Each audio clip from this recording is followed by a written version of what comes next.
Please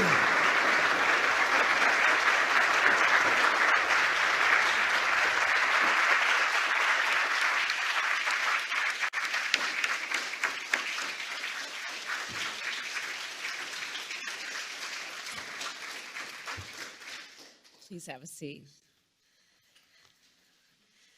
Good afternoon, everyone. Good afternoon. So throughout history, Juneteenth has been known by many names: Jubilee Day, Freedom Day, Liberation Day, Emancipation Day, and today, a national holiday.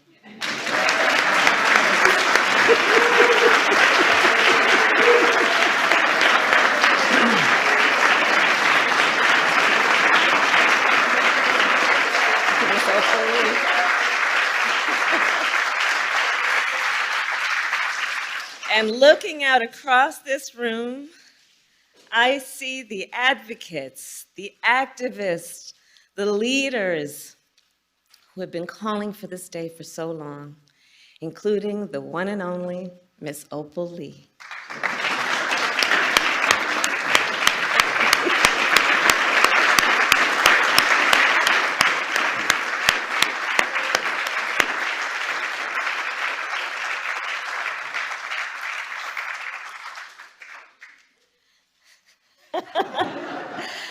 We just received a very special recognition from the President of the United States.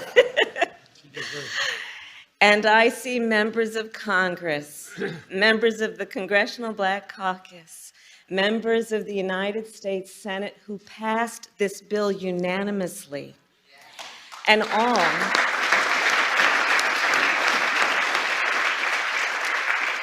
all of whom collectively were responsible for delivering this bill to the President's desk. And I thank you all. We thank you all. Your nation thanks you all. And you know, when we establish a national holiday, it makes an important statement. National holidays are something important. These are days when we as a nation have decided to stop and take stock, and often to acknowledge our history. And so as we establish Juneteenth as our newest national holiday, let us be clear about what happened on June 19th, 1865, the day we call Juneteenth. Because you see, that day was not the end of slavery in America. Yes, on that day, the enslaved people of Galveston, Texas, learned that they were free. But in fact, 2.5 years earlier, the Emancipation Proclamation ended slavery in the Confederacy. So think about that. For more than 2 years, the enslaved people of Texas were kept in servitude. For more than 2 years, they were intentionally kept from their freedom. For more than 2 years. And then on that summer day, 156 years ago, the enslaved people of Texas learned the news. They learned that they were free, and they claimed their freedom. It was indeed an important day.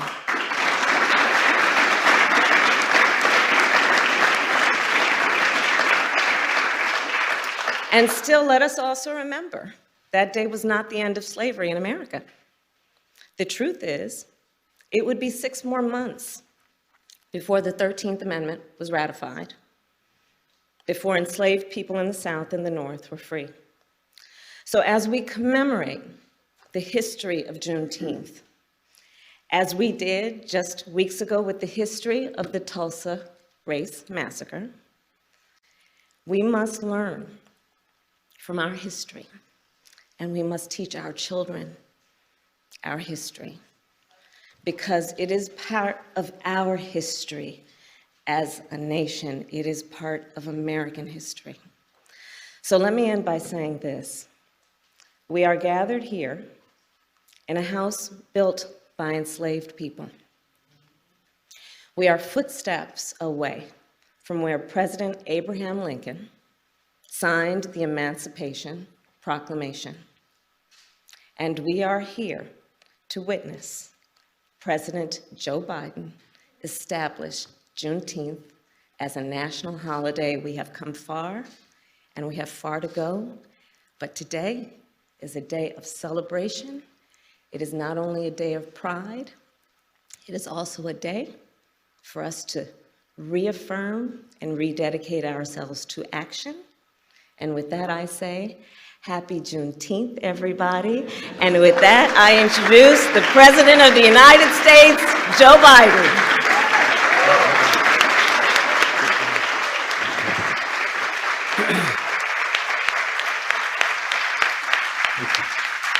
Thank you.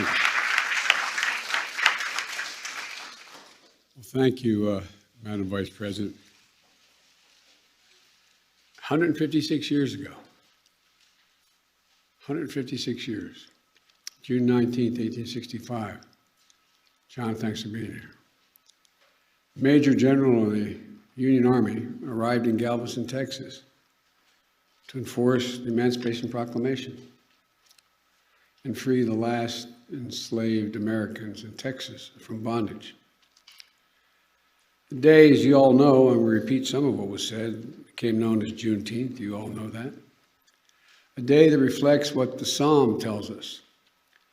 Weeping may endure for a night, but joy cometh in the morning. Juneteenth marks both the long, hard night of slavery and subjugation and a promise of a brighter morning to come. This is a day of profound, in my view, profound weight and profound power.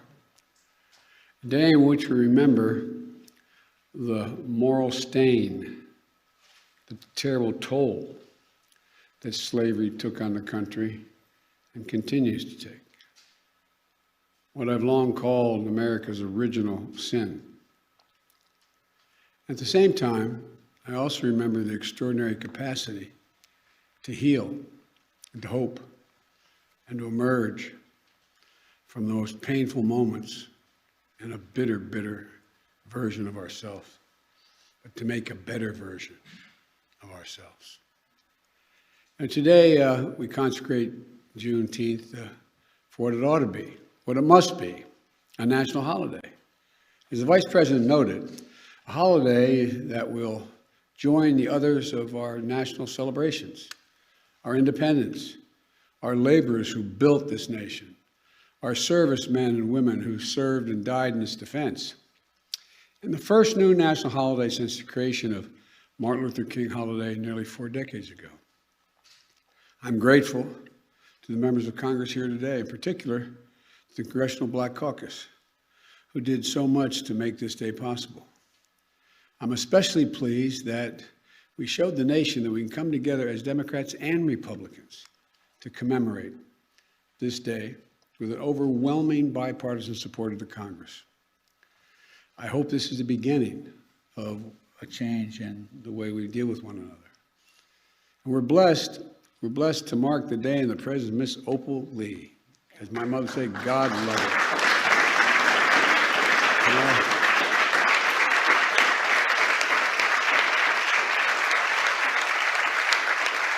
I had the honor of meeting her in Nevada more than a year ago.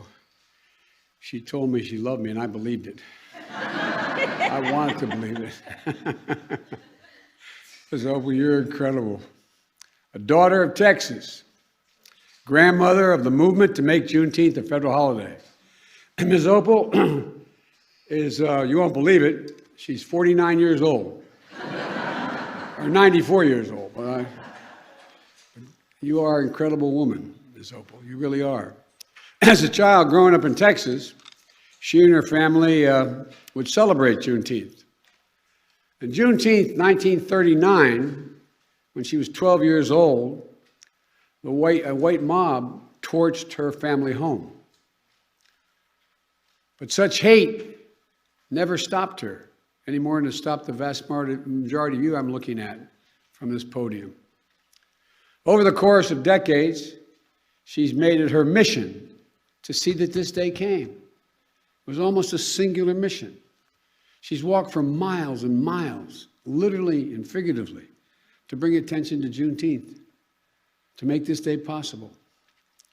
I ask once again, we all stand and give her a warm welcome to the White House.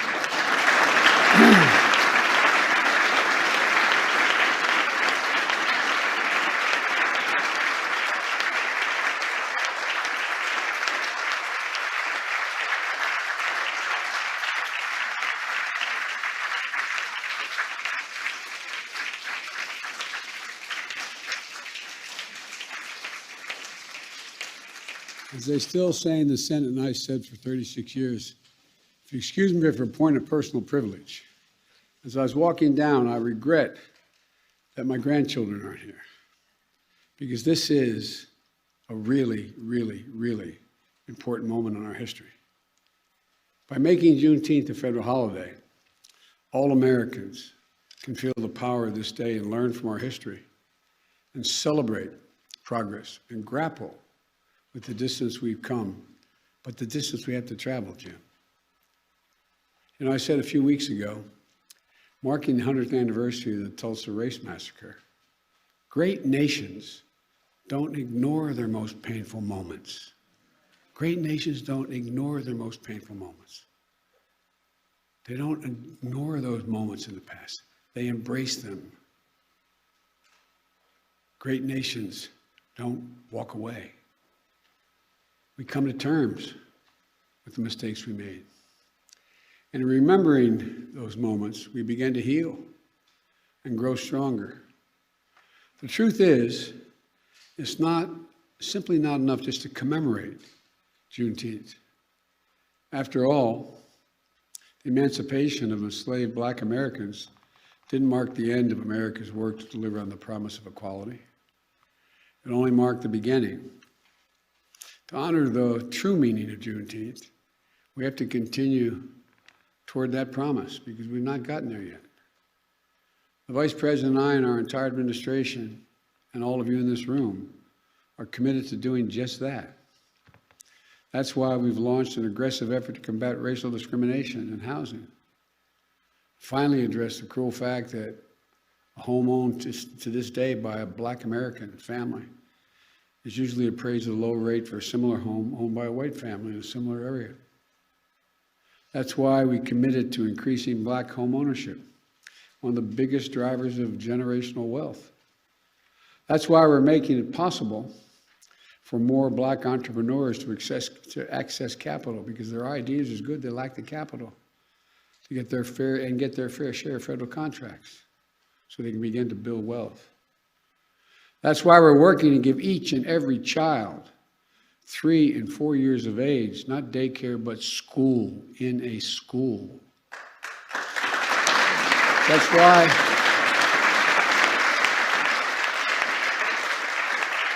why we're unlocking the incredibly creative and innovation of the history of our historical Black colleges and universities, providing them with the resources to invest in research centers and laboratories to help HBCU graduates prepare and compete for good-paying jobs in the industries of the future. Folks, the promise of equality is not going to be fulfilled until we becomes real in our schools and on our main streets and in our neighborhoods.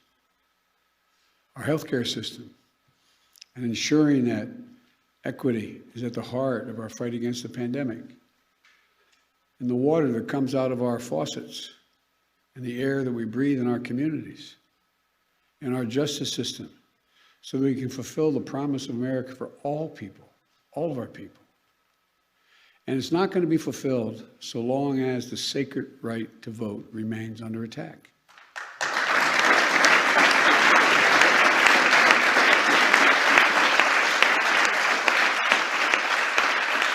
We see this assault from restrictive laws, threats of intimidation, voter purges, and more. An assault that offends the very democracy, our very democracy. We can't rest till the promise of equality is fulfilled for every one of us in every corner of this nation. That, to me, is the meaning of Juneteenth. That's what it's about.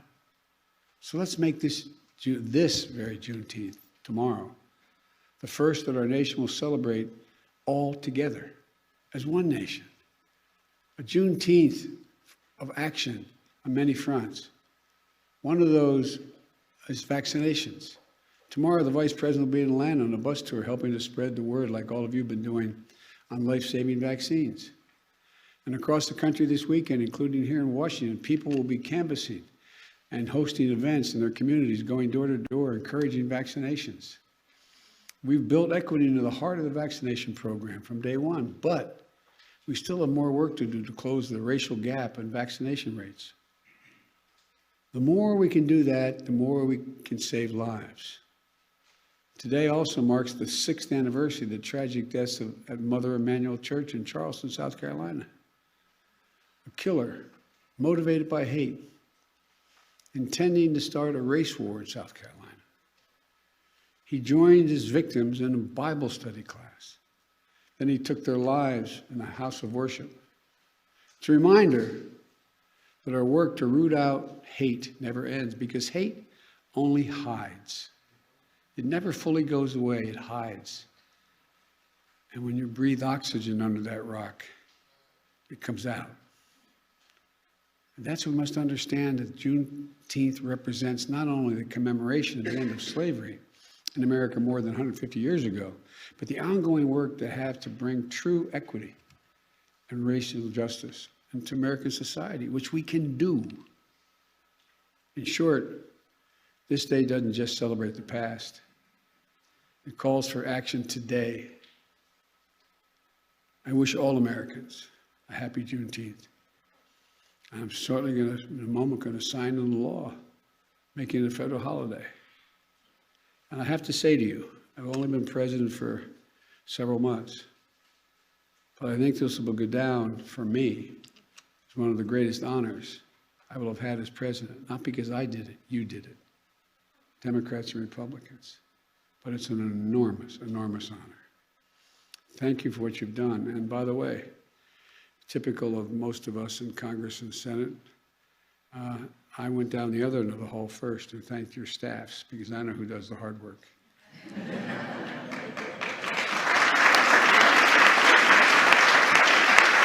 No, they're down there. They're at the other end, but I thank them as well. May God bless you all, and may God protect our troops. Thank you. Now,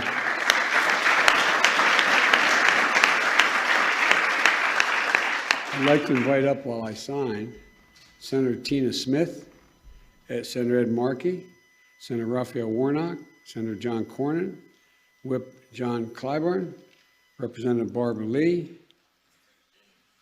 Representative Danny Davis, Chair Joyce Beatty, and Sheila Jackson Lee, and Miss Opal.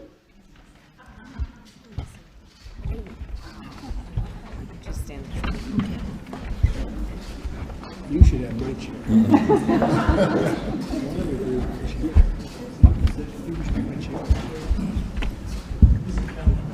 No? Okay. All right.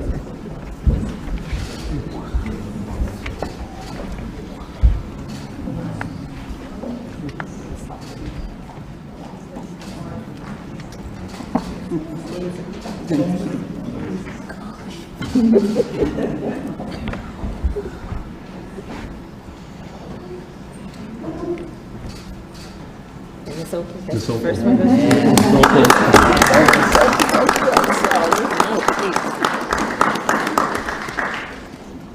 I never understand how Barack did this. You did it good. I gotta make sure.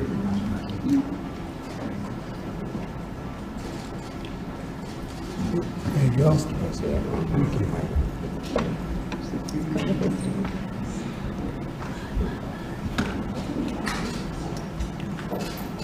Thank you.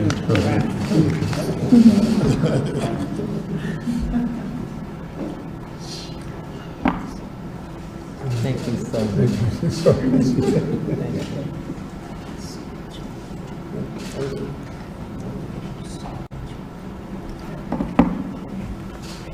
Thank you. I got 3 more. I got to make them more my name.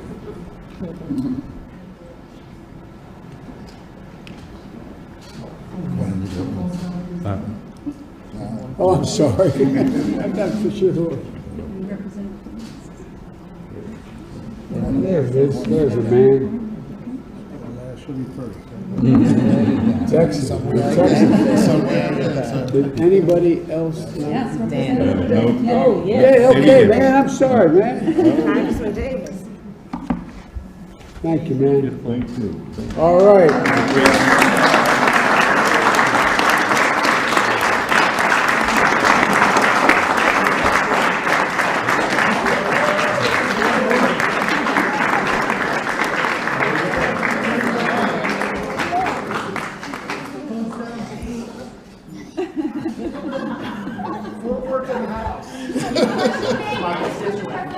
Well, don't tell me you love him more than you love me. There you go. That's smart, not today, she said. All right, well, thank you, everybody. Thank you. Come on.